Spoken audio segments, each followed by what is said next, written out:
Hey everybody, welcome back to SJG Perspective, and I wanted to do a quick recap on episode number 2 of Wagging the Moondoggie, labeled Moon Rocks.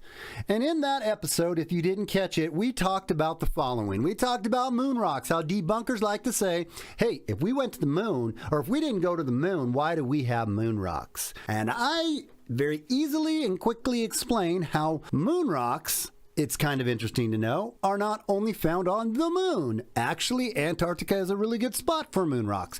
And interestingly enough, added to that, NASA and its scientists, 2 years prior to going to the moon for the first time, allegedly, they went to Antarctica, and to this day, they've never explained why they went to Antarctica. And I find it a little interesting. We also touched on in the moon rocks how there were certain countries that the United States Department and NASA gave moon rock samples to as a little keepsake, if you will. And how one of those places they gave them, the Dutch, which interestingly enough, also the Dutch kind of didn't believe the first time we went and gave us a little bit of crap about it.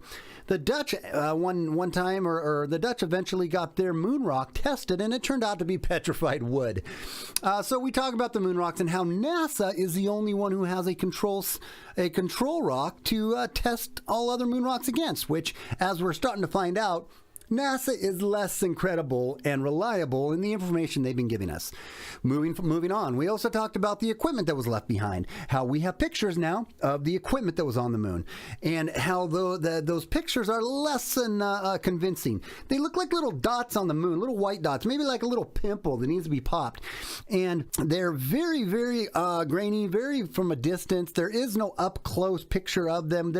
Anybody with and how there's some tracks on some of these more recent pictures that show where the lunar or the dune buggy, I guess, would have drove around on the moon. And when you look at these pictures, it's not hard at all to imagine, or a stretch to imagine, a 14-year-old with Photoshop and a moderate ability to use it could easily put those pictures of the little tracks, looks like a tapeworm almost, like the moon has a tapeworm, onto those pictures. They are less than convincing. Then we went to the lunar laser, how we have a reflector up on the moon and we bounce lasers off of it, but we debunked that in saying that we were already bouncing lasers off of the moon about 10 years roughly prior to us going to the moon.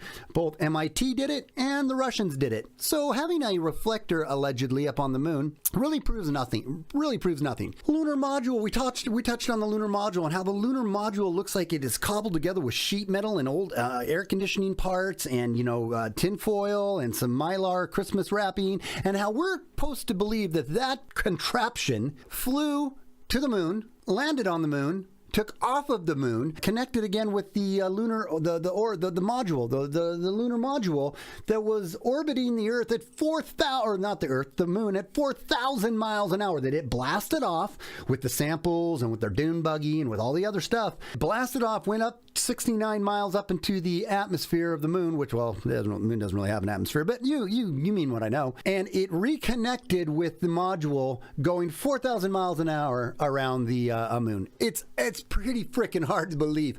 Then we touched on the luggage that was going to be needed, all the stuff they would need to bring. And I'm not going to list them all out, but some of the things was like how much batteries they would need to bring, how much oxygen and fuel and supplies and testing equipment, and not to mention all the limited amount of space in that module, all the electronics that they would need inside of that module. It just absolutely blows your mind to try to think that they could have fit all that stuff in there.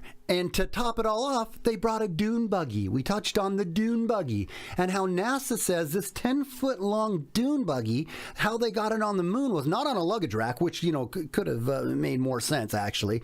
They actually said it folds up into like a suitcase, like a foldable little suitcase, and then they would just pick that up and then, unfold it like George Jetson, and then they just boogied around in their little dune buggy on the moon. Makes no sense. Then we also did a little sidebar and talked about how the miniature astronaut models and the expanded model of the lunar module that is in the NASA museum for people to go and visit, how you have little bit miniaturized astronaut models, and the lunar module is actually a little bit bigger to give it the effect that the lunar module is bigger, when in reality that's not the proper scale. And so I find that a little interesting.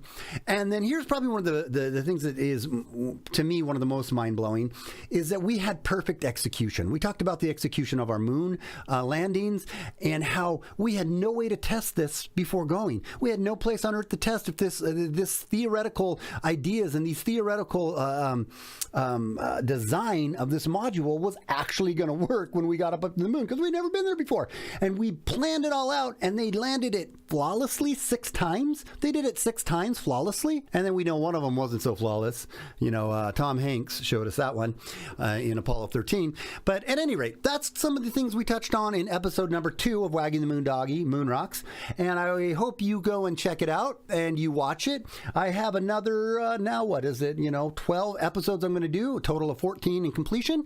And it's going to be fun. We're going to start getting into some much, much more interesting and very, very hard to digest if you're actually using some cognitive reasoning and not letting cognitive dissonance actually control your mind. I hope you join us, and you can feel free to call me a loony, tinfoil hat wearing crazy person. That's fine. I am more than absolutely convinced that the moon landing is bullshit that we've been sold. And it's really fun to dig into and actually kind of laugh, because I can't believe people still believe this in the day and age in which we live. Until next time, it's SJG Perspective without fear or animus. I want all of you guys to have a wonderful rest of your day, and I'll see you when I see you. Bye-bye.